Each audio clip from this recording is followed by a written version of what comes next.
अस्सलाम वालेकुम रहमतुल्लाह दोस्तों, welcome to Bilal Moin channel. आज हम डिस्कस करेंगे ओमान के कोरोना के केसेस, क्योंकि आज डेथ ओमान में बहुत ज़्यादा हुई हैं नॉर्मल दिनों की निस्बत। उसके साथ साथ हम डिस्कस करेंगे हम लॉकडाउन का और नाइट मूवमेंट बैन का, जिस पे बहुत चर्चा चल रही थी, बहुत चहमगोइयाँ चल रही थी। उसके साथ साथ हम डिस्कस करेंगे फ्रॉड जो आज हुआ है ओमान में, और जिसको बहुत सारे लोग ऑलरेडी बता रहे हैं और प्रीच भी कर रहे हैं हम लोग। तो सब पहले तो मैं आपको बता दूँ, 451 आज केसेस हुए हैं सल्तनत में और 15 डेथ हुई हैं। जी हाँ, 15 डेथ हुई हैं सिंगल डे में। बहुत ज़्यादा डेथ का काउंट है। काफ़ी अर्से बाद ऐसा हुआ है कि 15 डेथ की स्पाइक एक दिन गई हो। सो कोरोना को हमने शिकस्त देनी, अवेयर करके, एक दूसरे को बता के, जो लोग नहीं जानते, एसओपीज़ फॉलो नहीं कर रहे, उनको एसओपीज़ फॉलो करवा के। पाकिस्तान में भी जो है वो सर उठा रहा है कोरोना। 140% ज़्यादा डेथ हुई हैं इस महीने में कोरोना की। अगर पुराने लास्ट कुछ महीनों का अगर हम डेटा लेते हैं उसकी निस्बत, तो असद उमर का स्टेटमेंट है ये, आप जाके इसको चेक कर सकते हैं, वेरीफाई कर सकते हैं।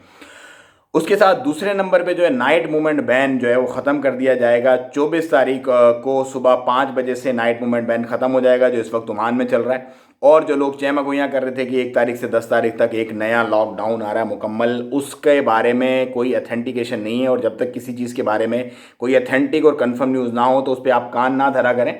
उस चीज़ को बस आने दें और जाने दें। उससे परेशान होने की, स्ट्रेस होने की और उसके बारे में सोचने की कोई ज़रूरत नहीं है।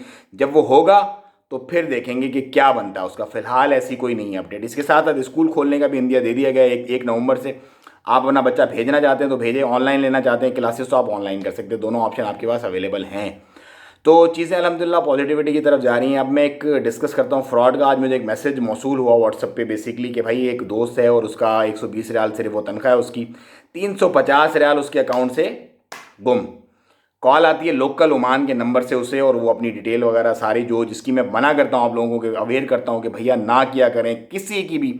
व्हाट्सएप, ईमो, फेसबुक, लोकल नंबर, किसी भी नंबर से आपको कॉल आती है या मैसेज आता है, आप उस और आपसे वो बैंक की डिटेल मांगते हैं अपनी, कि आपका इतना इनाम निकल गया, आपको ये हो गया, बिल्कुल भी मत दें।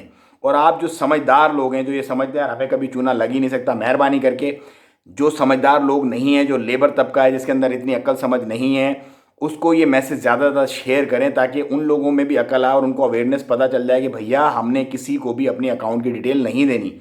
अब वो 350 वाला बंदा, ऐसे पता नहीं कितने लोग हैं, ये तो चलो मुझ तक न्यूज़ पहुंची, बहुत सारे ऐसे लोग हैं जिनकी न्यूज़ ही नहीं पहुंचती।